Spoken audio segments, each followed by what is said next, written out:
देखो निकल गया सुबह सुबह बाइक लेके और जाएगा पूरे मोहल्ले में घूम घूम के आवारागर्दी करेगा। ये नहीं कि घर पे ही पड़ा रहे, कम से कम माँ बाप का पैसा तो बचेगा। और क्या, झूठ मूठ में घूम रहा है, पेट्रोल का पैसा फूक रहा है। ये देखो दिन भर साला घर पे पड़ा रहता है, ये नहीं कहता कि पढ़ लिख के किसी सरकारी नौकरी का तैयारी कर लूं। और क्या, ये देखो सरकारी नौकरी की तैयारी कर रहा है। आजकल सरकारी नौकरी रह गया है भाई। हाँ?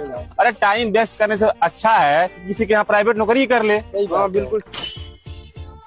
ये देखो इतना पढ़ लिख के नौकरों वाला नौकरी कर रहा है, इससे अच्छा तो अपना खुद का खेती बाड़ी कर लेता।